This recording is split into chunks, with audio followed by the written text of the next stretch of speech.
Welcome, brothers, sisters, and extended soul family, to another video. The setup is different, background and pillow wise. Um, and that's because we moved. The company didn't move, but us as people, myself and Winston, moved. So we took a little bit of a break, a little bit of a downtime to get settled into the new place and recover. We didn't hire movers, it was just us. But I'm not here in this video to talk about that move. I'm here to talk about an experience I had while meditating yesterday. And I think it would be a really fun way to jump back into this channel with both feet. So, this experience happened while I was deep in meditation, and I was contacted by somebody. It was somebody that I've never met before, or at least I don't remember ever talking to them before. They gave off the energy of someone like very bright, very old, in terms of like soul energy old, not people old. So I'm thinking this was some kind of either spirit guide or I don't want to say angel. They didn't have necessarily like the same vibrations. For those of you who have talked to them before, you'll kind of know what that means to you. But they were very gold. I couldn't see the distinguishing features on their face or hands, and they had these like long flowing um, red and white and gold like silk garments that kind of went down to the floor and were dragging around. And they were on the shorter end, and they had this like big folding fan. I don't really think it's important it was a fan because they were using it like a rolled up newspaper to like swat things. But I remember I zoned out, cleared my mind as you do, and I found myself sitting cross legged in front of like a circular pool of water. And there was a very, not White Rapids esque, like waterfalls usually are, but more just like a calm stream of water, like pouring out from something above the pool into the pool. So the water was like a lot more clear, translucent, kind of in one flat, long stream flowing down. It was very calm, tranquil, and the thing that the water was coming out of was like a big hedron with a chrome finishing. So it was reflective, but if it wasn't reflecting anything, it gave off that silvery sheen. And I remember, even though there was an environment around us to reflect, when I looked at this hedron that had water flowing out of the bottom of it, I didn't see anything in it. It just kind of looked like this ethereal chrome. So I didn't see my reflection.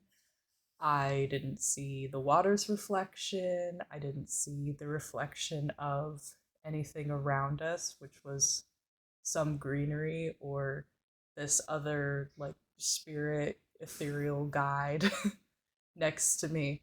And I remember the guide, if I'm sitting here, right, the guide was like standing over to what is my right, but your left. And they were behind me slightly. And when I looked up at this hedron, the guide very sternly and concisely said, the internal world, your internal world, determines the external. And then they took the folded up fan they had in their hand and they just went bah, and like whopped me over the back of the head with it. Like just I got like hit in the back of the head and went like ugh, and it took my focus off of the hedron. Even though they called it a pyramid, it was like a, the diamond shape. And I looked back up at it again.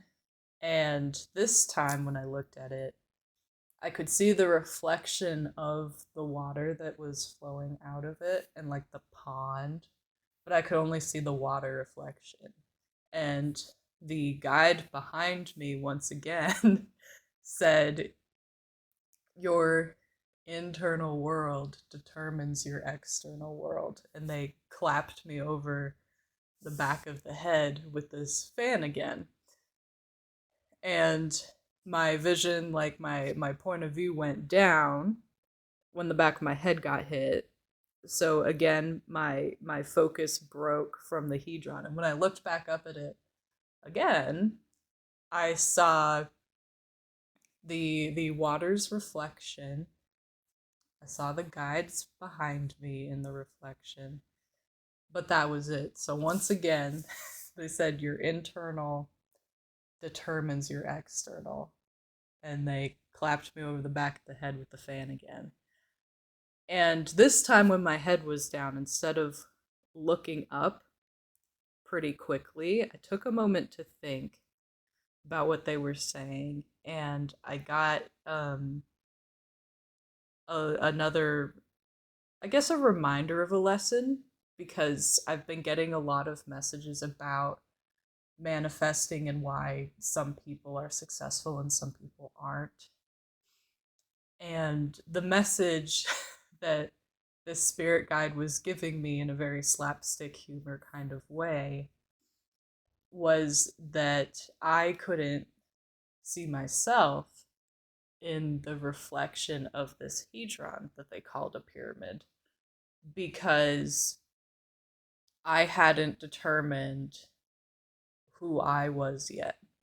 And I hadn't defined to myself who I am and what I choose to be and what I will continue my life for the near future, at least until I change my mind again or evolve more, as we all do. I hadn't decided what being me actually meant to me. And so this time I took a moment while my head was down and I thought about, how do I want to present myself? What do I define myself as being? And these are both physical qualities and qualities that you don't necessarily perceive with the physical senses. So it wasn't just about, what do I want to look like? Do I want to be slender? Do I want to be muscular? Do I want to be heavy set? Do I want my hair to be a certain color, eyes a certain color? Like, do I want certain facial features? It had a little bit to do with that, but a lot of it was deciding characteristics that I want to define myself as moving forward. So, do I want to be courageous? Do I want to be loving? Do I want to be loved? Do I want to be wealthy? Do I want to define myself as strong, capable, cunning, smart, popular, friendly, anything? And it doesn't have to be just good qualities. Those are qualities I decided to choose. But, if you wanted to, you could decide, like, I am selfish and I am deceptive and I am envious and hate driven. Like, you could be a Squidward if you wanted to. You don't have to decide to be like intelligent just because a lot of people decide. You could be like a Patrick or ignorant of a lot of things going around you. But the point was, you define what your characteristics are to yourself. You decide what you are, and you take the time to sit with that and believe in that and develop that, invest in that trust in your perception of yourself and how you decide to be and sculpt yourself. So I did, and then I once again raised my head and I looked up at the hedron, and this time there was the water in the reflection, there was the spirit guide behind me, and this time I could see me a little bit better. Features were still like a little fuzzy, and I think part of that is because I'm still deciding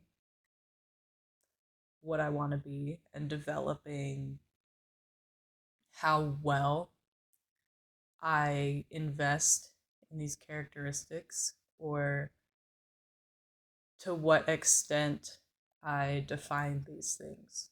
Like, there's a very different level of definition you can go into with each of these characteristics. Like, if you say you're strong, does that mean willpower wise? Does that mean physically? Does that mean both? Does that mean emotionally you're strong? Um, does it mean your determination is unwavering? Does it mean, to a certain extent, like you're bullheaded and you don't back down?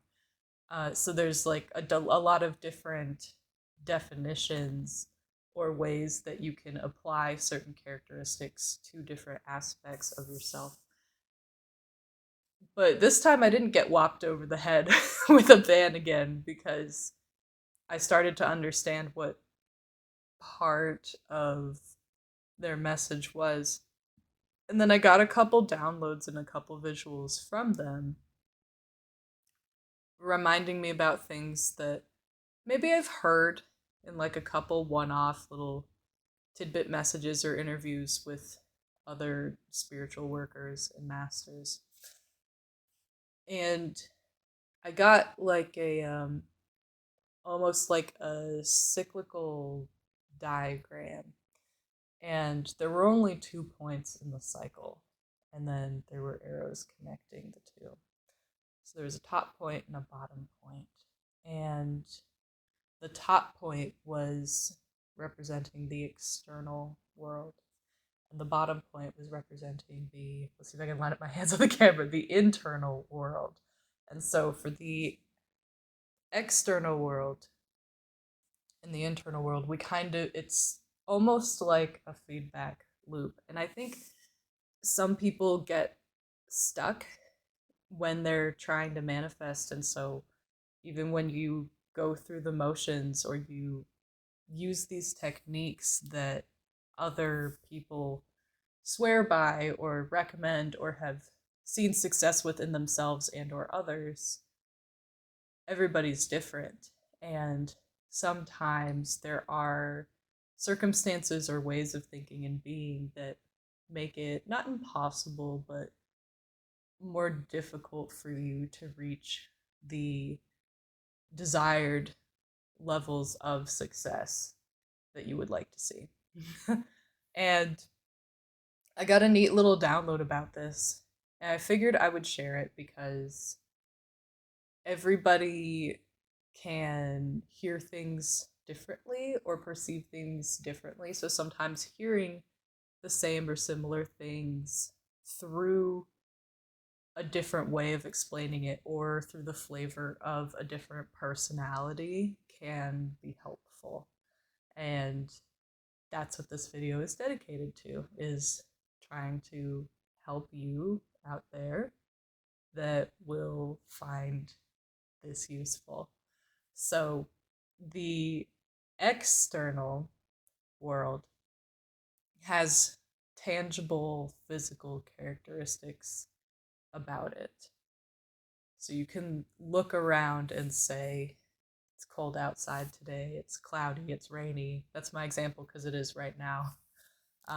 It's Monday morning. You can say, like, the background are specific colors, like black, white, blue. I'm wearing something brown. And then this applies to other things as well. Like if you open your bank account and you don't have a lot of funds in there, you can say, I don't have a lot of money, I'm broke. Um, or like, I'm in a relationship, I'm not in a relationship, everyone around me sucks, people are mean to me, my family's great and they love me. Like, there's a lot of things that we we perceive in the physical world, and we talk about it as truths, and a lot of times we call them facts. Like, we say grass is green, during summer at least, and the sky is blue. And we take those as truths, as facts. The sun rises every day, facts. And at a certain point, like, yes, um, those are more or less like a little bit uncontestable. A lot of people would define it as. But for the other things, the things that are subject to change quite frequently, or things that we want to have change, we have the power to do so. But the difficult part is, let's use finance as an example. If you go into your bank account and you see not a lot of money, like a couple $100 or something, and you say, "Oh, I don't have a lot of money," and you tell yourself that, and you say, "I'm broke, I don't have a lot of money," and that's a characteristic, a feature that you give yourself. You go from external to internal with that.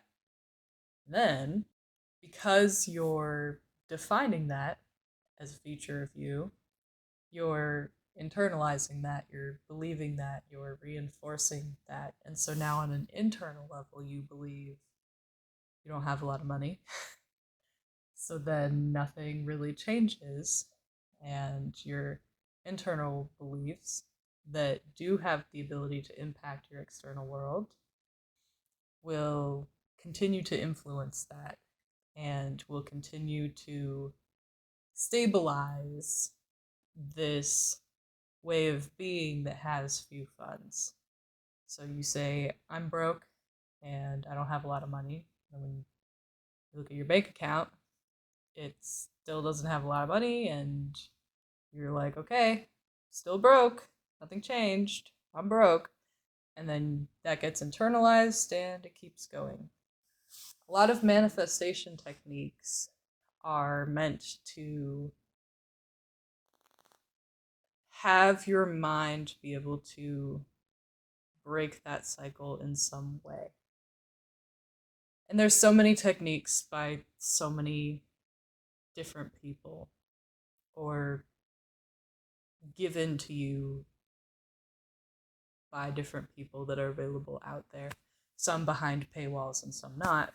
But at the end of the day, the purpose behind all of them is to try to, in some way or another, encourage you to break that cycle of telling you that your internal influences the external.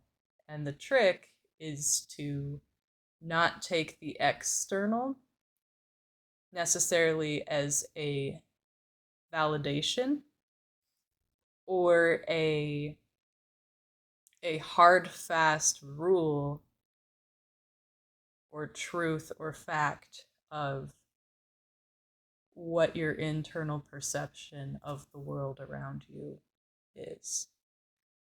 And that's the trickiest part, because you have a physical body, a logical mind, and your brain, your mammalian brain, is designed to take what's around you, understand it, unpack it, take that reality and react to it so that you and your physical body can navigate through that physical reality and be successful, remain unharmed, obtain what you need to when you need to. So there's a very nuanced balance between understanding that the physical world is a reality and a truth, but that physical world can be shaped by you whenever you want it to be shaped.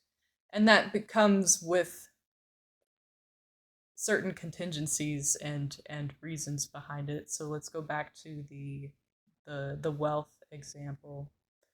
If you look at your bank account and you say, I have less money than I want, I would like to start manifesting an abundance of wealth or more money. And you do a lot of work to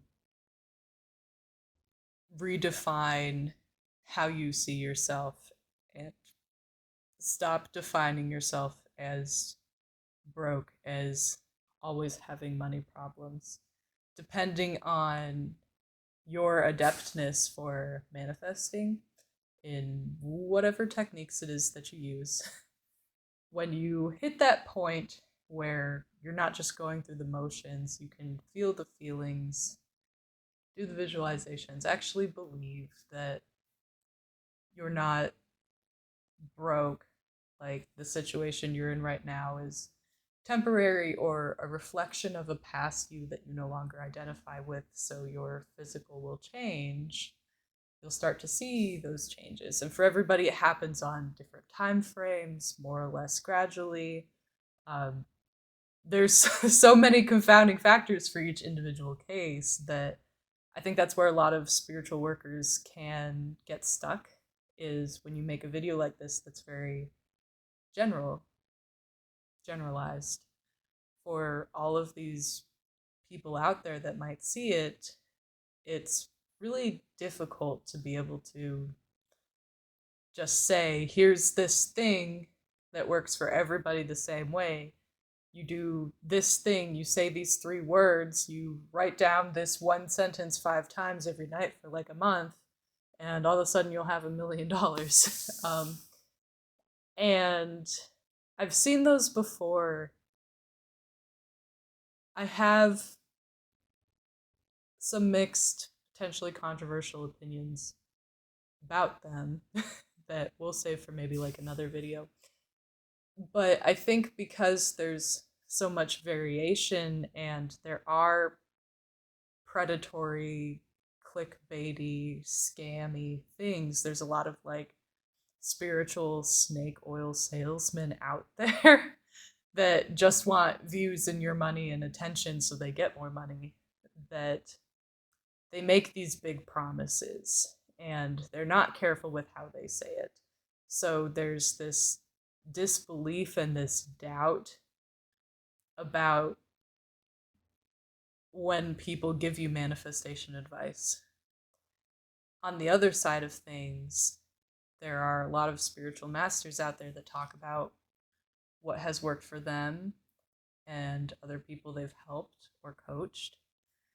And they understand the nuances of everyone's different, and you can't just tell people do this one thing and it's going to work for everybody across the board in the exact same way. So they don't feel comfortable making these big hefty promises. And so the ones that don't make these big hefty promises, they look really lackluster and untrustworthy, and sometimes people make it out to seem like they're not as confident because they're not making these big fancy frou-frou claims on like, do this and you'll just have millions of dollars overnight and all this stuff. And so that puts doubt into the mind of a lot of people out there because they have this comparison of these like predatory, scammer-esque, I really just like saying spiritual snake oil salesman, as a description for these people who are making these big claims. And so now there's like two different opposing, I guess, main groups that you see people talking about manifestation techniques in.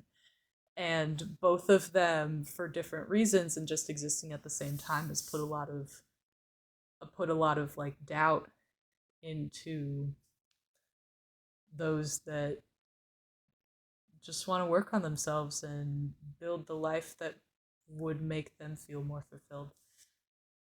And so I think that in this video, I'm not going to unpack all of that because that's a lot.